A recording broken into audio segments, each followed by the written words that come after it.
So here are the props I've been modeling in Blender. The idea is that I don't need to go too deep into details at this stage because all the detailing will be generated later in Houdini. That's the whole purpose of the edge damage tool we are working on. I only focus on the primary shapes and keep everything as simple as possible. This way I don't have to spend too much time modeling props in Blender. Once the base mesh are done, I just export everything as an FBX and bring it into Houdini. Alright, let's jump back into Houdini. To start, I want to work with a very simple shape, just to explain the basics of the tool. Later, we'll import the actual props from Blender and improve the setup so it works on more complex objects. Let's begin with a cube. I'll add a quick bevel to make it a bit more interesting and easier to read when we apply edge damage. Something simple like this is more than enough. This will be our input mesh, the geometry I'm going to modify and apply the edge damage effect to. As mentioned earlier, the way this tool works is by creating a wrapper mesh around the input geometry. This wrapper mesh will be deformed using noise and then subtracted from the original mesh using a Boolean operation.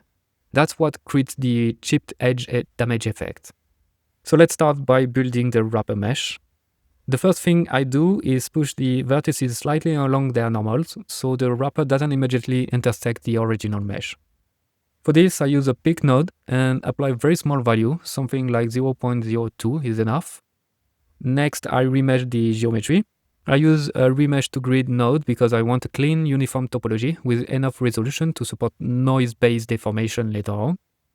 A resolution of around 0.025 works well here. And then, before adding any noise, I smooth the geometry using an attribute blur node. As I increase the blur, you can see how the sharp edges start to soften and shrink inward.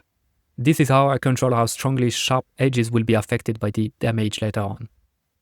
Now we're ready to add noise using a mountain node. This node displaces the vertices along their normals using noise. I want to keep this effect fairly subtle, so I'm using a small amplitude around 0.025.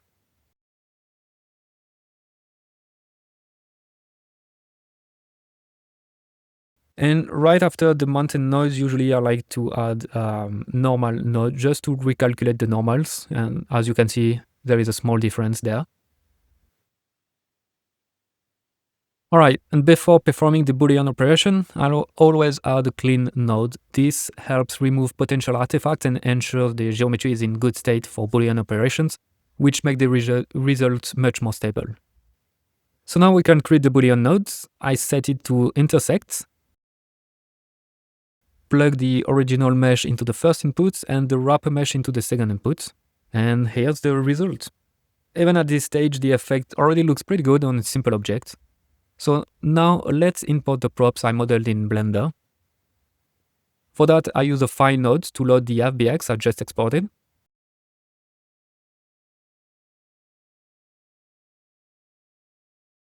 And because Blender and Houdini don't use the same units, Blender uses centimeters while Houdini uses meters, I need to scale the mesh down by a factor of 100. I do this with the transform node and set the scale to 0.01.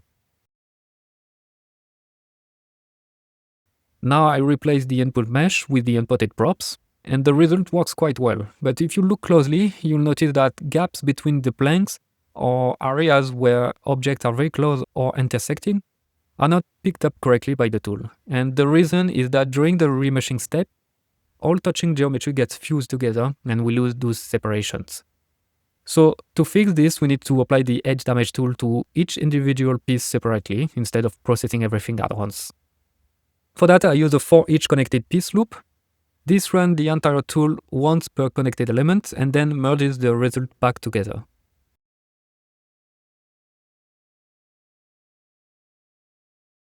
As soon as I do this, you can see that the gaps between the planks are now correctly detected and the damage is applied independently to each piece.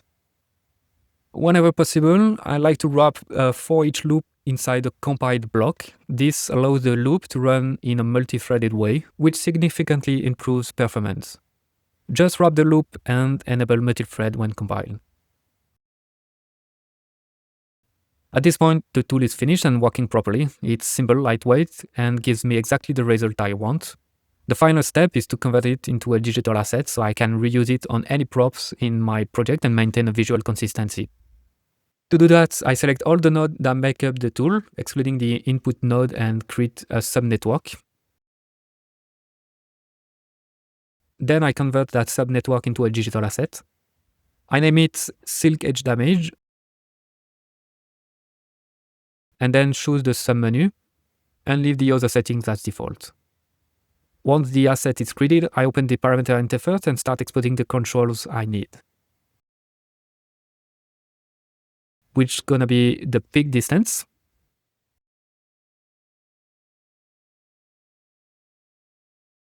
the remesh resolution,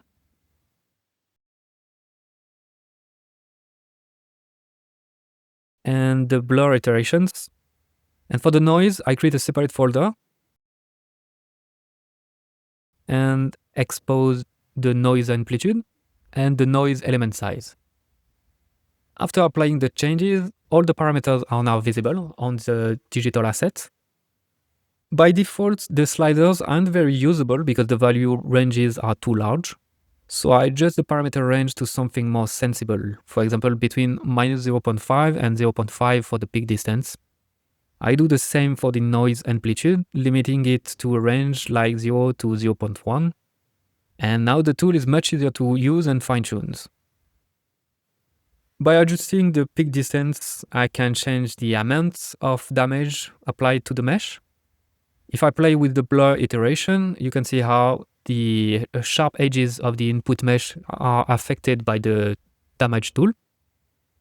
And I can also play with the noise settings to change the look of the damage. So if I want to have something more rough, I can play with the amount for the noise. And that's it. The tool is now complete, fully functional, and packaged as a digital asset that I can reuse on any prop in my project.